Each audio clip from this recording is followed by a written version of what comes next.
السلام علیکم ورحمۃ اللہ وبرکاتہ۔ دوستو آج ہم بات کریں گے سلطنت روس کے بارے میں۔ سلطنت روسسکایا امپیریا 1721 سے انقلاب روس 1917 تک قائم رہنے والی ایک ریاست تھی۔ یہ راجشاہی کی جانشین اور سوویت اتحاد کی پیشرو ریاست تھی۔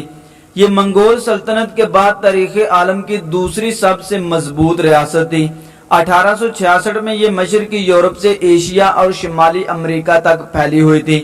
19ویں صدی کے آغاز پر روس دنیا کا سب سے بڑا ملک تھا، جس کی سرحدیں شمال میں بحر منجمد شمالی سے، جنوب میں بحر اسود اور مغرب میں بحر بالٹک سے مشرق میں بحر کاہل تک پھیلی ہوئی تھیں۔ یہ چنگ دور کی چین اور برطانیہ کے زیر قبضہ ہندوستان کے بعد آبادی کے لحاظ سے دنیا کا تیسرا سب سے بڑا ملک تھا، جس کی آبادی اس وقت 176.4 ملین تھی، لیکن اقتصادی، نسلی اور مذہبی لحاظ سے رعایا میں بہت تفاوت پائی جاتی تھی۔ اس کی حکومت یورپ کے آخری مطلق بادشاہوں میں سے ایک تھی۔ اگست 1914 میں جنگ عظیم اول کے آغاز سے قبل روس یورپ کی 5 عظیم قوتوں میں سے ایک تھا۔ دوستو روس کے انقلاب کی بات کریں تو اکتوبر سکایا، جسے بالشوک انقلاب، اکتوبر انقلاب یا سوویت انقلاب بھی کہا جاتا ہے، عالمی تاریخ کا پہلا کامیاب سوشلسٹ انقلاب تھا جو کہ کالاسا کی مارکسسٹ ستور پر استوار ہوا تھا۔ اسے روس میں لینن کی قیادت میں بالشوک پارٹی نے برپا کیا تھا، جس نتیجے میں یونائٹڈ سوشلسٹ سوویت یونین کی بنیاد رکھی گئی تھی۔ اس وقت راجشاہی روس میں نافذ پرانے کیلنڈر کے مطابق انقلابی سرکشی کا آغاز 25 اکتوبر، نئے کیلنڈر کے مطابق 7 نومبر کی شام کو ہوا اور بالشویکوں کے اقتدار پر قبضہ 25 اور 26 اکتوبر کی درمیانی رات کو ہوا۔ اس انقلاب کے نتیجے میں پہلی مرتبہ محنت کشوں اور مظلوموں کی حکومت قائم ہوئی اور اس انقلاب نے پوری دنیا پر گہرے اثرات مرتب کیے۔ ان واقعات کا براہ راست مشاہدہ کرنے والے امریکی صحافی جان ریڈ نے اپنی تصنیف میں انقلاب کے بارے میں لکھا کہ کوئی بالشویزم کے بارے میں کچھ بھی سوچے، یہ ایک ناقابل تردید حقیقت ہے کہ انقلاب روس انسانیت کی تاریخ کے عظیم ترین واقعات میں سے ایک ہے اور بالشویکوں کا اقتدار عالمی اہمیت کا حامل ہے۔ دوستو پس منظر کی بات کریں تو راجشاہی کا روس ایک پسماندہ اور جگیدرانہ معاشرہ تھا جو کہ جنگ و جدل کے باعث زوال اور انحطاط کا شکار تھا۔ روس ملک کے سیاہ اور سفید کا مالک تھا۔ وہ افسر شاہی کے ذریعے زراعت، تجارت اور ہر قسم کے ذرائع کا مختار کل تھا، کیونکہ سن 1900 میں روس میں 1% سے بھی کم لوگ صنعتی ورکنگ کلاس سے تعلق رکھتے تھے۔ در حقیقت تمام کا تمام ملک زراعت پیشہ تھا، چند ایک جگہوں پر فیکٹریاں لگ چکی تھیں اور صنعت پیشہ مزدوروں کا استحصال بھی شروع ہو چکا تھا۔ زرعی زمینوں پر کام کرنے والے کسانوں کی طرح یہاں کام کرنے والے مزدور آ چکے تھے۔ روس میں زرعی بیگاریہ سرفنڈم کو 1649 میں قانونی تحفظ ملا۔ کسانوں کے پیسے جانے کا عمل تو پہلے ہی راج کر رہا تھا، اب اسے قانون کی سرپرستی بھی حاصل ہو چکی تھی۔ اگرچہ 1861 میں بیکار زرعی مزدوروں کا نظام قانونی طور پر منسوخ کر دیا گیا، مگر اس کے باوجود مزاروں کے حالات میں کوئی قابل ذکر بہتری نہ آ سکی۔ 19ویں صدی کے وسط میں ماسکو میں صنعت کاری کا آغاز ہوا۔ وسط ایشیا کی پیدا کردہ کپاس سے ماسکو ٹیکسٹائل انڈسٹری کا لیڈر بن گیا۔ 1900 تک ماسکو میں 10 لاکھ نفوس کا شہر بن گیا۔ دیہاتی علاقوں سے روزانہ لاکھوں مزدور فیکٹریوں میں کام کرنے آتے تھے۔ پیٹرز برگ نے انہیں روزی بھی دی اور حقوق کا احساس بھی دیا اور شعور بھی دیا۔ 1894 میں آہنی اعصاب کے مالک سوم کی اچانک وفات نے ان کے بیٹے نکولس دوم کو روس کا بادشاہ بنا دیا، جو کہ ایک کمزور منتظم تھا۔ 1905 میں مزدوروں کے ایک گروپ نے بادشاہ کو عرض پیش کی کہ ہم سینٹ پیٹرز برگ کے باشندے ہیں، ہمارے بیوی بچے اور بوڑھے والدین آپ کے حضور انصاف اور تحفظ مانگنے کے لیے آئے ہیں۔ اس پرامن ریلی سے سیاسی سرگرمیوں کی ابتدا ہو گئی اور احتجاجی جلسوں ہڑتالوں کا سلسلہ شروع ہو گیا۔ 22 جنوری 1905 ہی کے ایک تاریخ بسا اتوار کے روز شہر میں بجلی بند ہو گئی اور لاکھوں مزدور ہڑتال پر چلے گئے۔ معروف مسیحی پادری فادر جورتی گین، جو کہ پادری ہونے کے ساتھ ساتھ پولیس کانسٹیبل بھی تھے، انہوں نے شاہی محل کے سامنے ایک پرامن مظاہرے کا اہتمام کیا۔